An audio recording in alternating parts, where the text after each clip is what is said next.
Boletín Informativo 492 de la Red Iberoamericana de Estudio de Sectas, información sobre el fenómeno de las sectas y la nueva religiosidad producido en voz sintética para discapacitados y para facilitar la comunicación.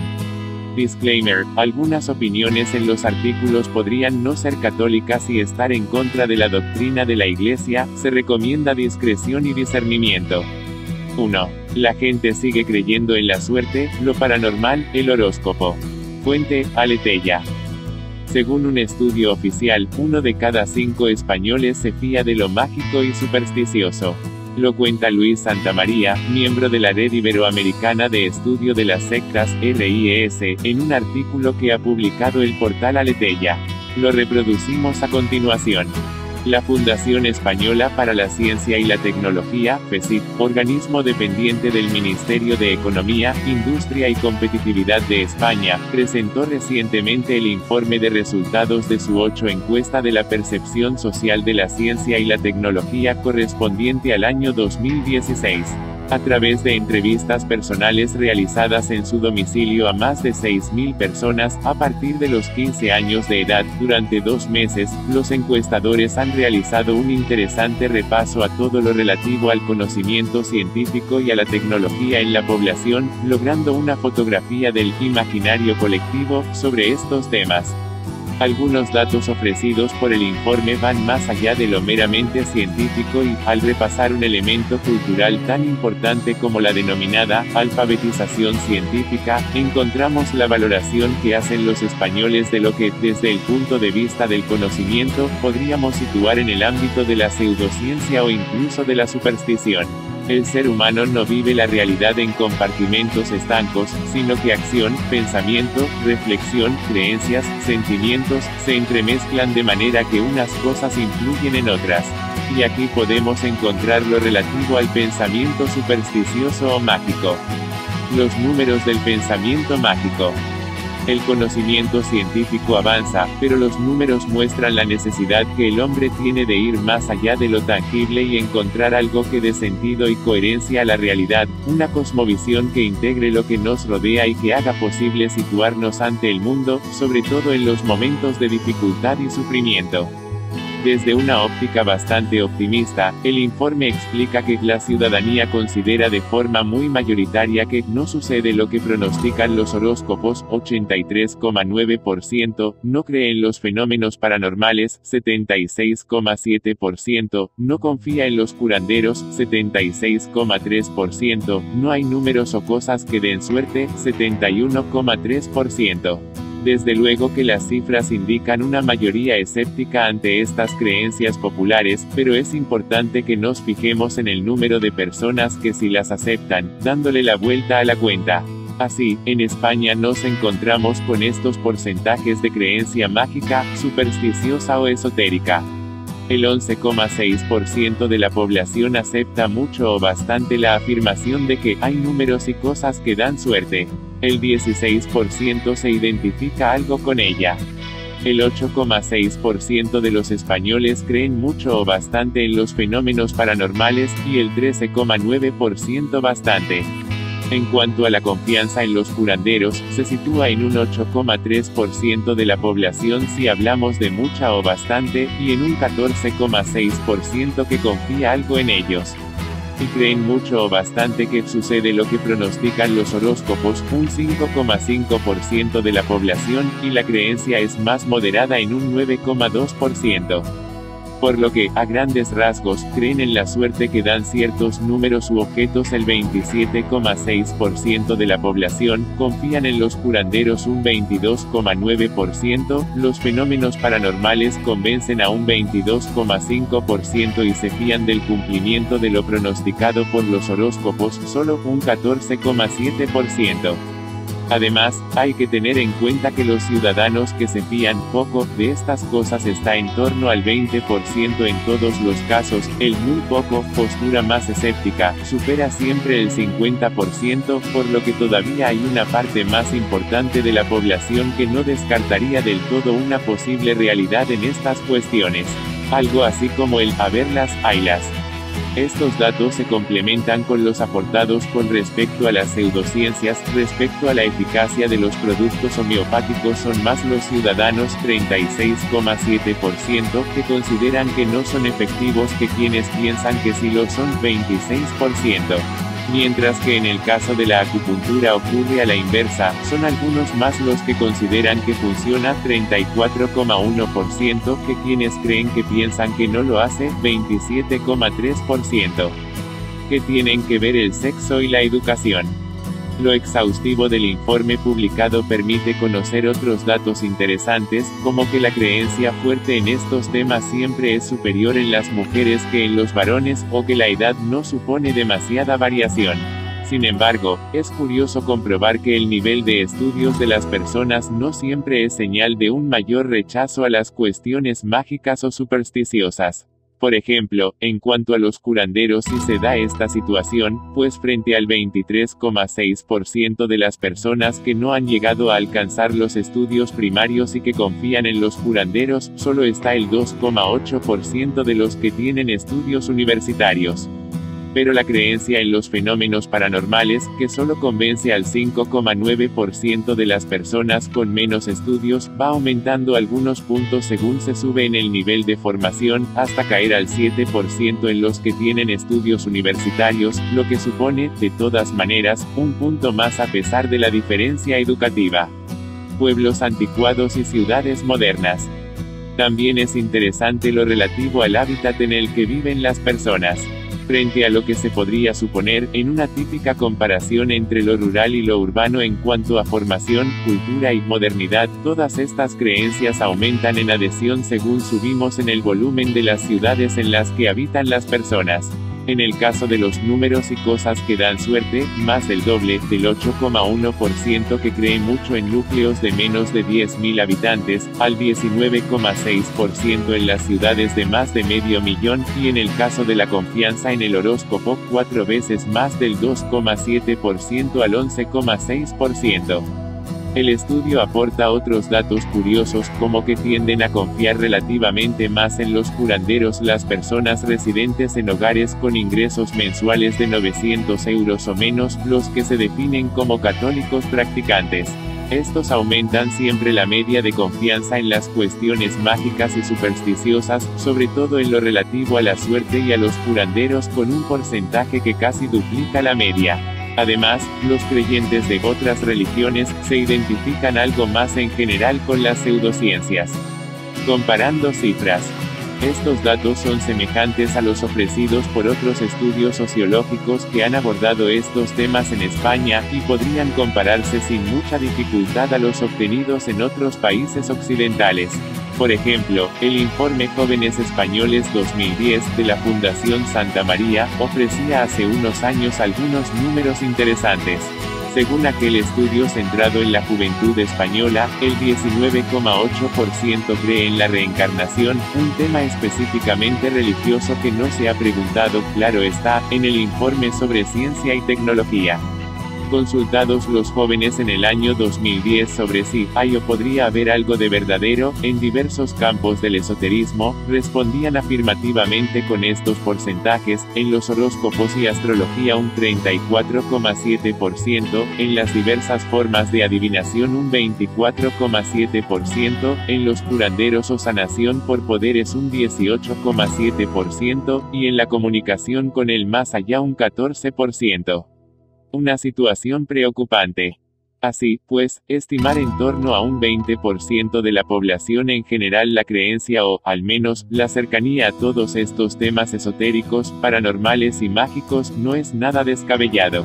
Nuestra cultura, que ha marginado las creencias religiosas en gran medida, ha caído en manos de la credulidad.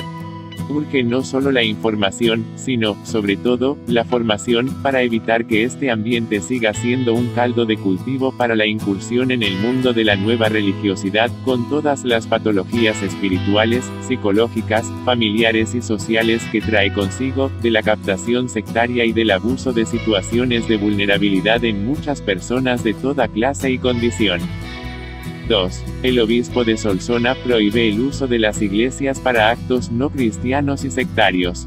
Fuente: Obispado de Solsona, Infocatólica. Un servidor que se ha hartado de ver lo que no toca en muchas de nuestras iglesias.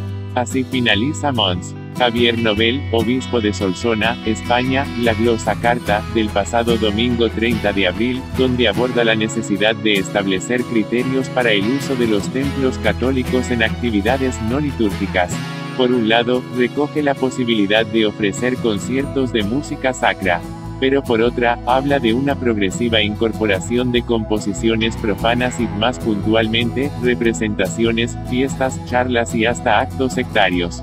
Leemos algunos extractos traducidos al castellano en Infocatólica. Según el obispo, los criterios que ha afirmado son fruto de la prudencia pastoral.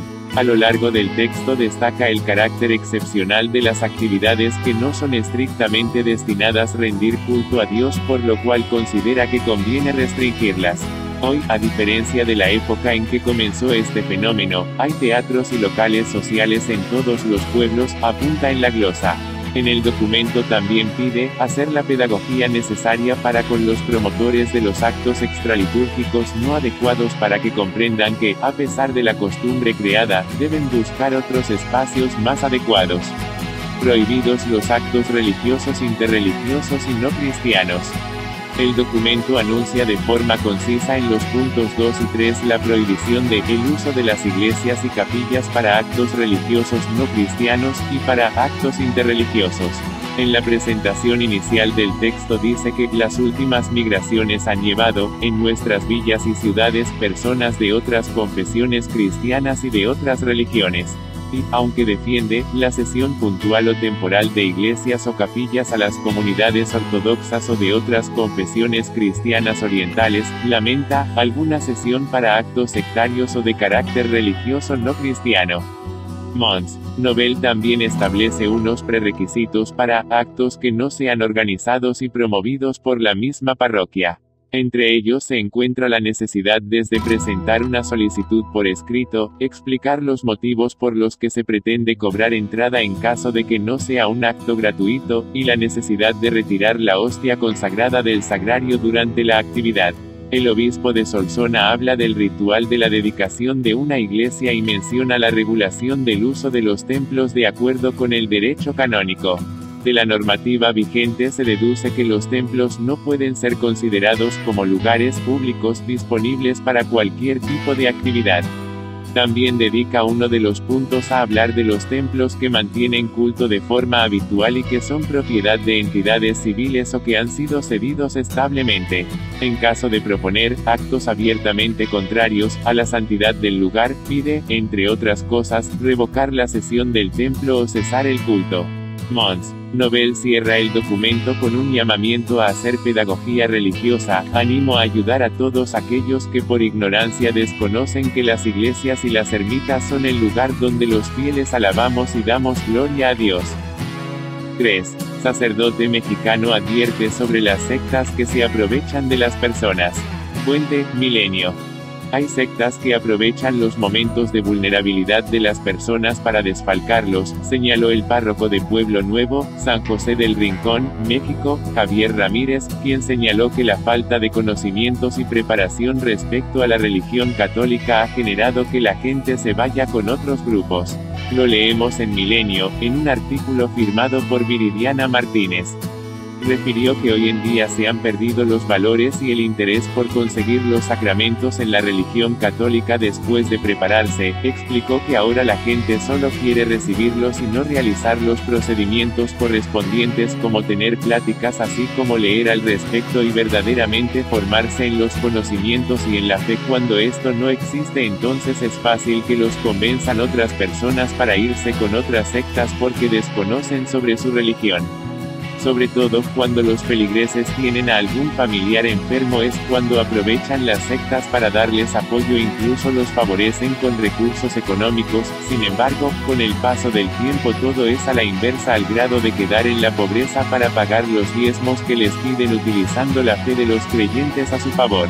En el caso de los mormones, señaló, les solicitan sus recibos de nómina a fin de saber cuánto perciben para que a partir de eso sea el costo de su diezmo con el objetivo de que regresen algo de lo que les están ofreciendo. Sin embargo, en muchas ocasiones las medidas suelen ser extremas.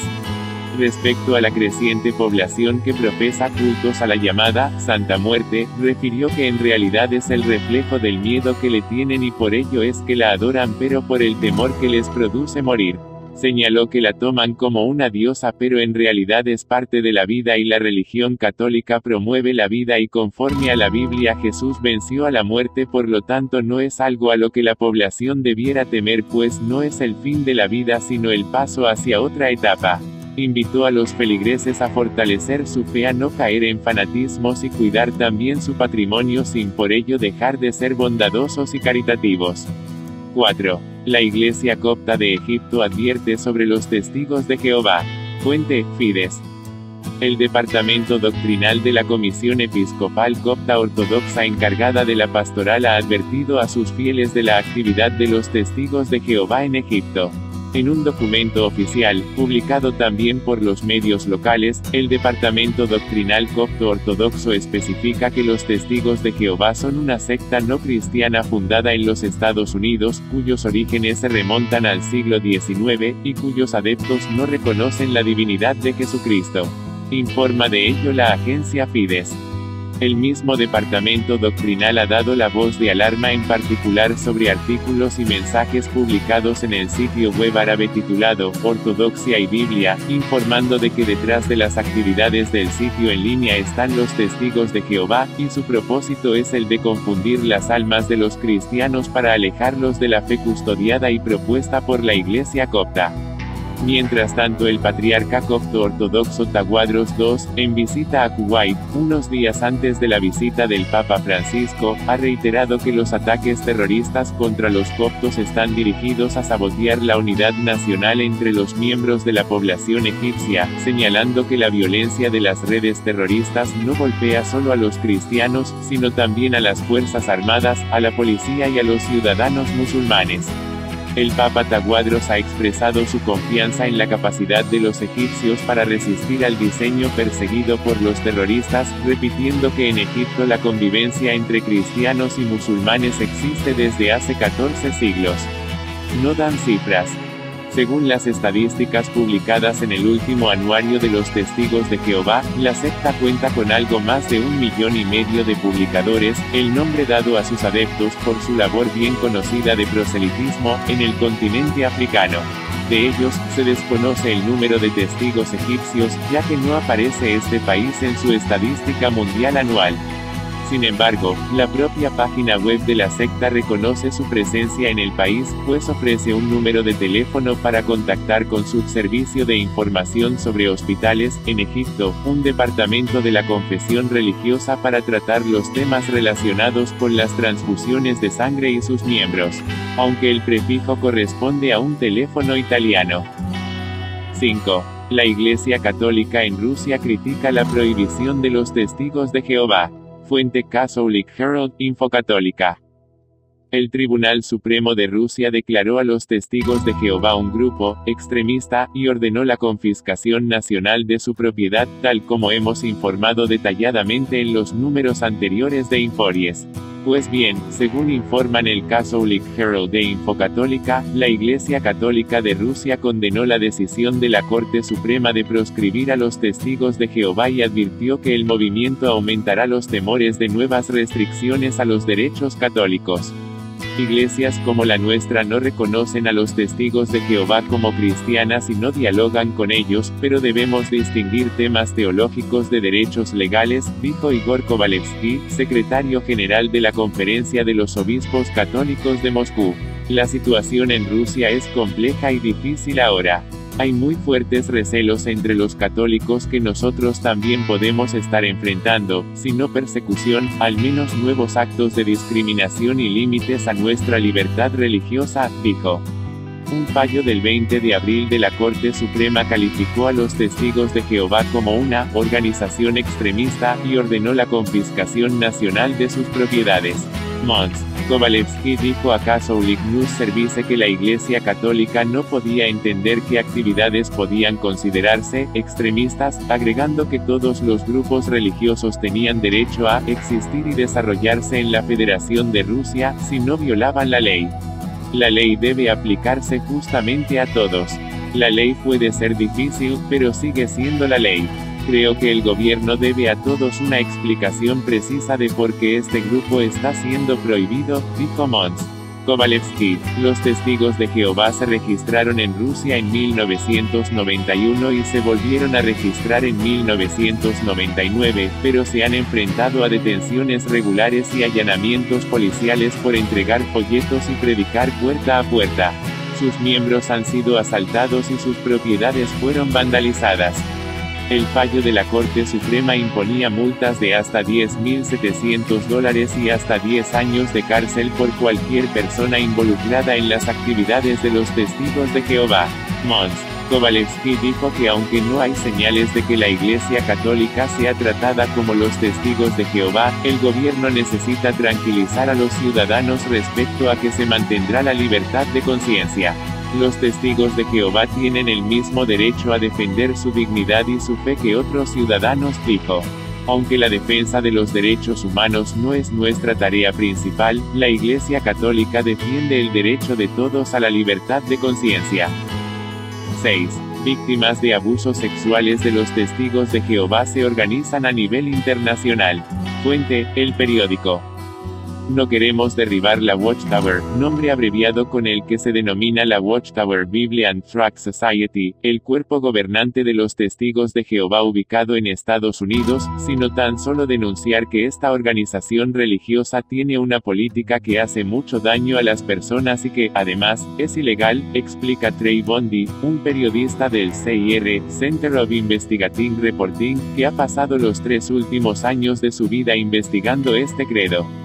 Bondi ha impulsado en Londres un encuentro internacional de abogados, policías, ex-testigos, activistas, víctimas y periodistas, procedentes de 9 países distintos, que han contribuido a revelar lo que ocurre en el seno de esta organización. El periódico, el diario que hasta la fecha ha destapado los principales casos que se conocen en España, ha sido el único medio español invitado a la jornada, celebrada el 27 de abril. Su redactor Guillem Sánchez relata este encuentro. Los testigos de Jehová siguen sin denunciar públicamente los casos de pederastia que se dan dentro de sus congregaciones, recordó Bondi al inicio de la reunión.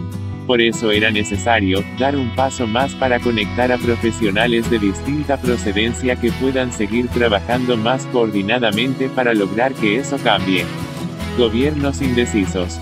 Hasta la fecha, solo el gobierno australiano ha investigado a fondo esta organización. La Royal Commission concluyó que en el interior de la comunidad australiana de los testigos, formada por 68.000 feligreses, se habían silenciado más de 1.000 abusos a menores cometidos durante los últimos 60 años.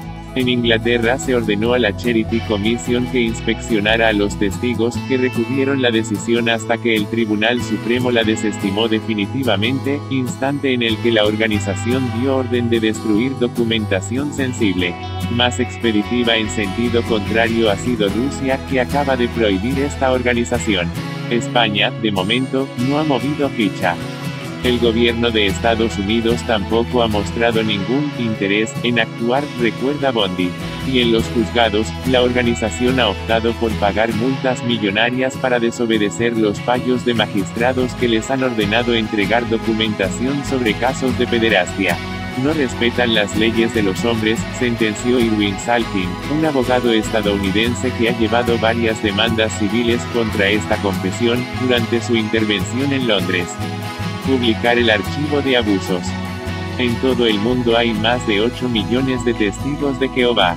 Solo en España hay más de 100.000. Se trata de una organización piramidal que leita al dictado de la Watchtower de Estados Unidos. Lo demuestran las cartas que esta cúpula envía a los ancianos de todo el planeta. Los ancianos son los líderes de cada una de las congregaciones, y que entre otros asuntos, contienen instrucciones para silenciar todos los casos de abusos sexuales a menores de su comunidad. Las cartas que se enviaron a las congregaciones españolas, publicadas por este diario, son simples traducciones de las originales, escritas en inglés. Una de estas misivas ordenó en 1997 crear un archivo interno de casos de pederastia. Mandaba redactar un informe completo de cada abuso sexual a menores que se detectara en su seno. El abogado Salkin explica que, en los juzgados, la Watchtower optó en primer lugar por negar la existencia de este archivo. Después reconocieron que existía, pero explicaron que, debido al hecho de que existen 14.000 congregaciones en Estados Unidos, tardarían 20 años en reunir y ordenar toda la información. Más adelante, tras admitir también que la información había sido digitalizada e indexada, respondieron al juez que no iban a entregar los documentos. Estamos cansados, explica Bondi, que ha entrevistado personalmente a casi 300 personas que han sufrido abusos o que han contactado con él porque conocen a una víctima con miedo a hablar personalmente. Hasta que esta base de datos que esconden no se publique y no aflore el tamaño real del problema, el gobierno americano no obligará a la Watchtower a cambiar su política, reflexiona. En Londres se comprobó de nuevo, al contrastar las ponencias de países diversos, que la política que siguen las respectivas congregaciones son exactas porque se trata de una multinacional gobernada con mano de hierro desde Estados Unidos. En consecuencia, los daños que esta política, que interpreta literalmente la Biblia, provoca en sus creyentes españoles son dolorosamente parecidos a los del resto del mundo, porque coacciona a las víctimas de abusos, rompe familias o persigue a los homosexuales. Familias destrozadas. Debbie McDaniel, Candace Conti y Nick French, 3 ex-testigos que sufrieron abusos en la infancia, explicaron en la capital inglesa que lo peor fue el precio que tuvieron que pagar por pedir ayuda fuera de la organización. Los testigos de Jehová celebran audiencias judiciales, al margen de las leyes estatales, a través de las que juzgan a sus miembros, imponen castigos y, en último lugar, terminan en una expulsión. Los testigos tienen prohibido mantener el contacto con las personas expulsadas. Para McDaniel, tras esta política, se esconde una estrategia para perpetuar la organización. Tiene el doble objetivo de aislar a los discrepantes para evitar que despierten al resto, por un lado, y disuadir a los que sienten el impulso de denunciar, por el otro. Es violencia emocional, explica Bondi, porque condena al ostracismo social a los desterrados, dado que los lazos con el exterior, un dominio de Satanás según les enseñan desde pequeños, son casi inexistentes. Muchos expulsados acaban tomando la decisión de tratar de ser readmitidos al cabo de unos años porque quieren recuperar su alma y volver a hablar con su familia. Mike Reséndez, uno de los reporteros del Boston Globe, que investigó los abusos a menores cometidos por curas católicos de Boston, una historia periodística premiada con el Pulitzer y que ha sido llevada al cine con el título de Spotlight, invitado a la reunión, comparó la conspiración del silencio que se dio en el pasado dentro de la iglesia con lo que sigue ocurriendo, actualmente, dentro de los testigos de Jehová. Parece el lugar indicado para investigar, aseveró. 7. Ex testigo de Jehová, al denunciar los abusos que sufrí, perdí a mi familia. Fuente, El Periódico. Candace Conti nació dentro de una congregación de testigos de Jehová en Fremont, California. En 1993, cuando tenía 9 años, sufrió los abusos sexuales del hombre con el que se casó su madre, Jonathan Kendrick. El propio pederasta admitió tales abusos a la congregación y los ancianos, nombre que reciben los líderes de cada colectivo, informaron a la Watchtower. En estricto cumplimiento de lo que ha sido hasta la fecha la política de autogestión de cada caso de pederastia reportado dentro de esta organización religiosa con más de 8 millones de fieles en todo el planeta, el maltrato sexual de Candace nunca fue denunciado a la policía. En 2012, un jurado americano le dio la razón y obligó a su agresor, y también a los testigos de Jehová, a pagar la indemnización más importante con la que ha sido multada una organización religiosa en Estados Unidos. Años más tarde, sin embargo, la apelación de los testigos prosperó y se redujo ostensiblemente el importe y la responsabilidad civil de la confesión. Sin embargo, la victoria judicial que Candace había obtenido con poco más de 20 años ya había perforado la roca y tras muchas décadas de oscuridad para las víctimas, comenzaba a filtrarse algo de luz desde el exterior. Reproducimos a continuación la entrevista que le ha hecho Guillem Sánchez para el medio barcelonés El Periódico. Cuando comenzaron los abusos sexuales de Kendrick, ¿pediste ayuda enseguida? No, entonces tenía demasiado miedo. Sobre todo a ser expulsada de la congregación. No me sentía segura para decir nada entonces. cuando decidiste decirlo. Más adelante, cuando entendí que el Kendrick podría estar haciendo lo mismo que me hizo a mí a otros niños. No podía sacarme eso de la cabeza. Hablaste con los ancianos, líderes de la congregación. El primer anciano al que recurrí se me quedó mirando y me respondió: ¿qué quieres que haga yo? Empezar una cruzada en solitario. ¿Te rendiste? No, hubo más reuniones con ancianos. Pero eran sobre todo para que yo demostrara que las acusaciones sobre Kendrick eran ciertas. Me pusieron en una situación muy difícil, haciéndome preguntas delicadas. Me di cuenta de que trataban de sonsacarme información en lugar de ayudarme. Fue entonces cuando decidiste salir al exterior y denunciar. No había más opciones, ni siquiera se esforzaron en mentirme. Si lo hubieran hecho, y me hubieran prometido que se encargarían de que Kendrick no abusara de más menores, tal vez nunca habría presentado ninguna denuncia. Eso te convirtió en la primera víctima que ha ganado un proceso así contra los testigos. ¿Creías que eso sería posible? No, claro que no. Parecía una batalla imposible, pero tenía que intentarlo. Ellos describen la vida junto a Jehová como estar en la verdad.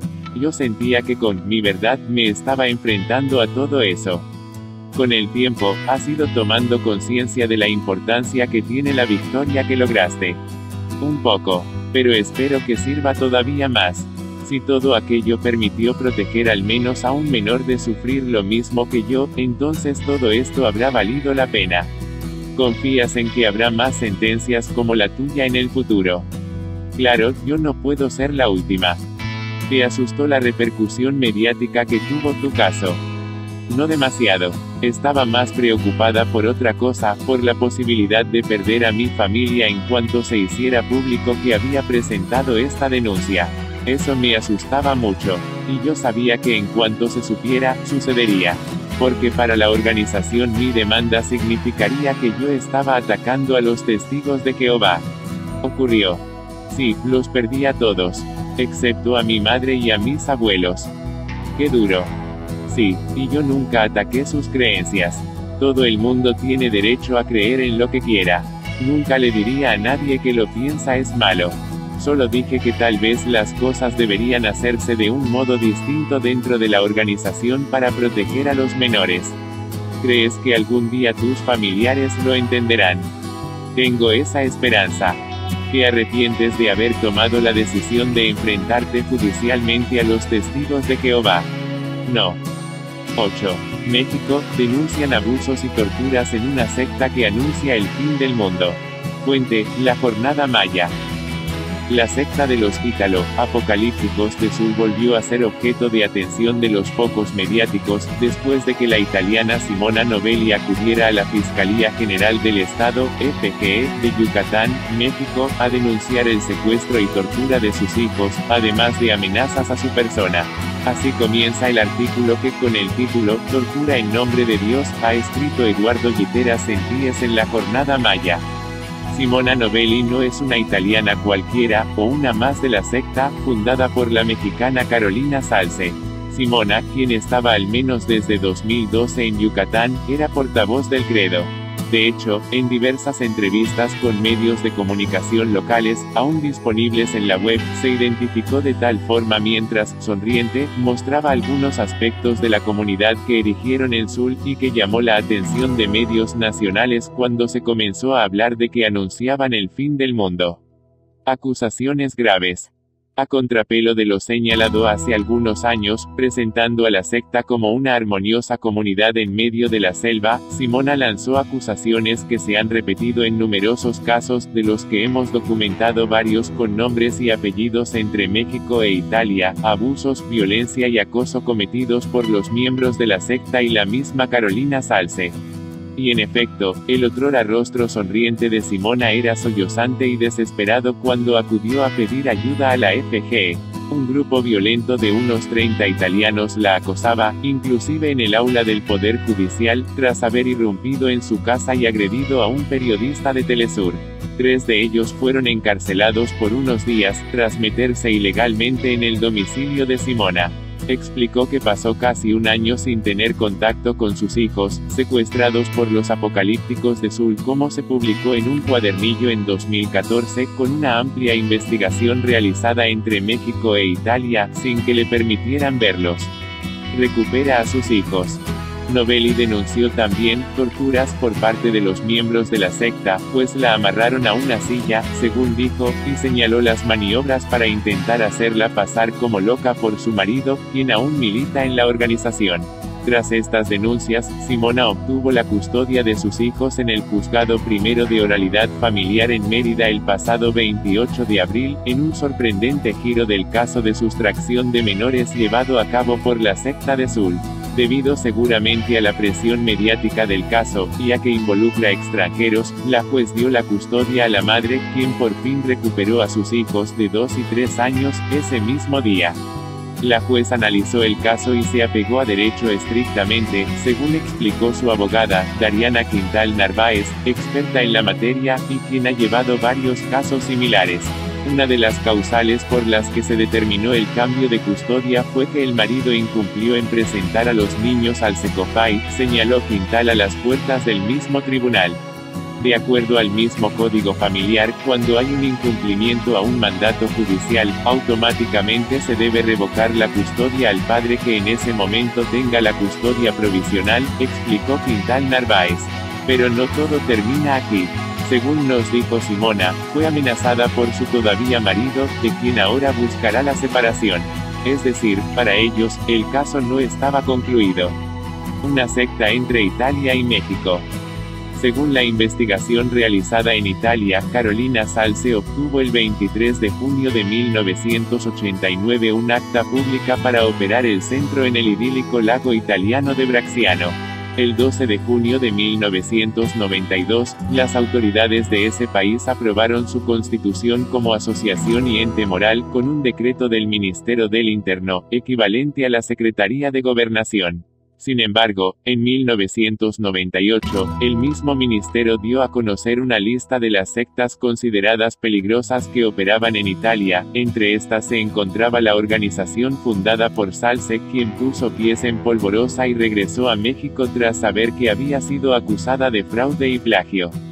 Salce se instaló primero en Veracruz, donde fundó un centro llamado Hotel Casa Azul, ubicado en las inmediaciones del río Quilate, y siguió operando desde México para enrolar italianos y llevarlos al país a través de un discurso sincrético y esotérico. Posteriormente puso los ojos en Yucatán y en 2008, tras adquirir el terreno en Sul, que significa precisamente fin del mundo, en medio de un litigio en el que fue acusada de ocuparlo de forma ilegal, comenzó a erigir la nueva comunidad propalando el bulo del inminente fin de la humanidad para el año 2012. Hasta ahora, ni la Dirección de Asuntos Religiosos del Gobierno del Estado ni la Delegación de la Secretaría de Gobernación han puesto atención a la secta de Sul. Pero como dice Simona, tengo miedo, fui torturada en el nombre de Dios. 9. Polémica en México ante la apertura de una nueva sede de la Cienciología. Fuente, La Silla Rota. Habitantes de la zona residencial de Huixquilucan, México, se oponen a la apertura de una supuesta iglesia de cienciología, la cual se está habilitando en una zona comercial del fraccionamiento Lomas de las Palmas, según explica Norma García en el medio La Silla Rota. Se trata de un inmueble edificado hace varios años en un predio de 18.516 metros cuadrados con 300 cajones de estacionamiento que algún tiempo funcionó como centro comercial pero fue abandonado. La Silla Rota observó en un recorrido que el predio exhibe la licencia de construcción de GDUSSGU-JDL 095-09570/2016 para Palmas Plaza. El documento expedido el 15 de diciembre de 2016 con vigencia de un año, establece, para reparar la construcción existente sin afectar elementos estructurales, centro comercial. En esa área ubicada entre Paseos de la Náhuac y Fuentes de la Náhuac, en Lomas de las Palmas, está trabajando la empresa Gaya Construcciones S.A. Civil. En el interior se observó a un centenar de albañiles aproximadamente, en diversas tareas de restauración del inmueble, además de que constantemente entran y salen vehículos con personal técnico y de construcción. Aunque el predio tiene un uso de suelo comercial, tiene un adendum que permite la instalación de una iglesia. De acuerdo con opositores el proyecto, el pasado 25 de abril unos 200 vecinos se reunieron con Jonathan Rico, alias Marduk, quien se identificó como representante legal de la iglesia, y les aseguró que se edifica la Catedral de la Cienciología en Latinoamérica. A decir de los vecinos, el sujeto les dijo que el auditorio será para 2.000 personas y que al día recibirán a unas 1.100 personas en horarios de 10 a 22 horas. Estamos el 100% de los vecinos inconformes con esta obra porque están engañando con respecto del permiso de remodelación, no hay licencia de funcionamiento ni un estudio de impacto ambiental, vehicular, ni del organismo de agua. Estamos preocupados porque va a provocar la pérdida de plusvalía, va a aumentar la inseguridad y el caos vial en la zona ya saturada. La opinión del 100% de los vecinos es en oposición a la apertura de ese centro de cienciología como iglesia.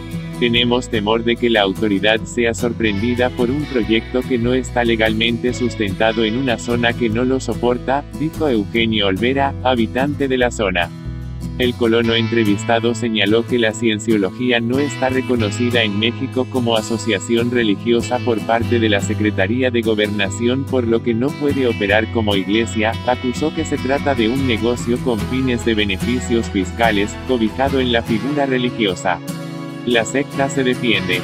Después de la suspensión temporal que hizo el gobierno de Huixquilucan, de las obras de rehabilitación de una iglesia de cienciología, en Interlomas, representantes de esa doctrina aseguraron tener autorizaciones en regla y consideraron que existe una confusión administrativa en el ayuntamiento.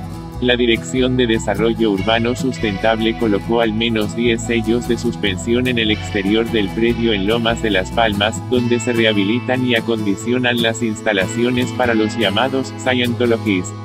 En semanas pasadas los vecinos de la zona manifestaron constantemente su rechazo vía redes sociales, argumentando el incremento del caos vial y la inseguridad.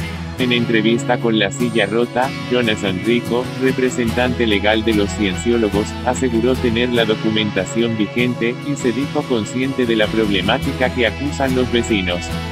No veo que haya saña ni nada de eso, debe haber una confusión administrativa porque tenemos nuestros papeles en regla, y si hay alguna cosa que se necesite subsanar, estaremos llevando a cabo los recursos administrativos necesarios y aclarar la confusión. Nuestros permisos están vigentes desde diciembre de 2015, luego hubo una renovación de nuestras licencias de remodelación en diciembre de 2016, los permisos y el uso de suelo para centro religioso, incluso la fe de erratas, están en regla, todo está en orden. Desde mi punto de vista pienso que es confusión administrativa, señaló. El representante indicó que por ahora no se han acercado a las autoridades ni han decidido las acciones a tomar. Sin embargo, se dijo consciente de las diversas problemáticas que hay en la zona donde pretenden instalarse. Adelantó que colaborarán activamente en la mitigación del caos vial y la inseguridad. Reconozco que existe ese temor entre los colonos, vamos a llevar a cabo estudios de impacto ambiental, vial, vamos a traer un experto en flujo vehicular, veremos qué nos dice el estudio y con eso yo pienso que debemos sentarnos con los colonos, con la autoridad y trabajar en un programa con soluciones reales para ese problema. La zona va a seguir teniendo cada vez más gente, por eso es importante crear soluciones tanto en lo inmediato, como en el largo plazo, dijo. Rico aseguró que la Iglesia de Cienciología está dispuesta a colaborar económicamente para ello, y también en el tema de la inseguridad. Nuestra primera política establecida en mayo de 1950 es mantener buenas relaciones con el entorno, con los vecinos, en la medida de lo posible trabajar con ellos, finalizó el representante de la doctrina. 10. Colombia, preocupación por el hallazgo de restos de rituales en cementerios. Fuente, HSB Noticias. Extraños hallazgos y profanación a sepulcros fueron observados en los días santos en el cementerio de Puerto Boyacá, Colombia. Se han robado huesos, tierra del cementerio, aparecieron velas de colores, tabacos e imágenes ocultistas en algunos rincones del mismo. Lo cuenta HSB Noticias. Se dice que para estas épocas de celebración santa, los brujos y los satanistas aprovechan para oponerse a las oraciones y para que la idea de salvación de nuestro Señor Jesucristo no sea oída, así que se van a los cementerios para pactar con la muerte y con el demonio mismo, fórmulas satánicas para hurtar almas, matarlas y destruirlas. Los satanistas encuentran en la época el tiempo perfecto para invocar a Satanás para que sea él mismo quien conjure maleficios y maldiciones. Por los hallazgos encontrados, al parecer los brujos y chamanes de la región, están haciendo maleficios, los cuales son daños a la integridad de las personas con la intervención del demonio. Pues se dice que los maleficios directos son aquellos que se hacen con sangre, porquerías, huesos de muerto y tierra de los cementerios, lo anterior unido a fotografías, prendas de vestir y cabello del elegido para recibir el maleficio. Los agentes de la policía asignados para la labor de protección de los cementerios se encuentran alertas y monitorean constantemente, ya que para la población en general es necesario hacer respetar los lugares santos y dar captura a quienes irrespetan el descanso eterno. Se hace mayor control en las noches y en la madrugada, horas en las cuales se dice, es cuando mayor actividad se registra de parte de estos delincuentes, ya que según informaciones y versiones no oficiales son las horas perfectas para invocar al demonio y para hacer maleficio y brujerías. Por otro lado, y según informa el mismo medio, al parecer satánicos se encontrarían realizando cultos en el cementerio al norte de la ciudad de Chiquinquirá, en donde harían prácticas en nombre de Belcebú. Esta fue la denuncia de vecinos aledaños al sector del cementerio norte, quienes afirmaron que un grupo de personas estarían en este sitio, invocando al diablo. La comunidad de los barrios Antonia Santos y Jardín del Norte denunció que en las noches aparentemente personas satánicas llegan hasta el cementerio a hacer brujería. Martín, como llamaremos al denunciante, comenta que, sobre la madrugada del viernes, en especial el santo, se escuchan cánticos en este sector, y hay personas que visten extraño y rondan el lugar. Además de estos cánticos, las personas ingresan y hablan en voces extrañas, lo que a nosotros como comunidad nos genera miedo estas acciones, más porque sabemos que no hay celador en este lugar, dijo Martín.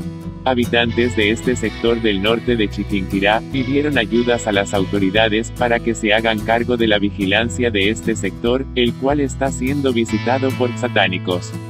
Martín concluyó, hemos encontrado muñecos vudú en alrededores del cementerio, además de cráneos de personas y animales y residuos de velas, y queremos que las autoridades le pongan cuidado a esa situación. Un muñeco vudú habría sido encontrado recientemente, en cercanías al cementerio del norte de la ciudad. La RIES es una red de expertos y estudiosos católicos sobre el fenómeno sectario y la nueva religiosidad, presentes en España y Latinoamérica, y abarcando las zonas lusoparlantes. Pretende ofrecer, también con este boletín informativo, un servicio a la Iglesia y a toda la sociedad. La RIES no se responsabiliza de las noticias procedentes de otras fuentes que se citan en el momento debido. La RIES autoriza la reproducción de este material, citando su procedencia.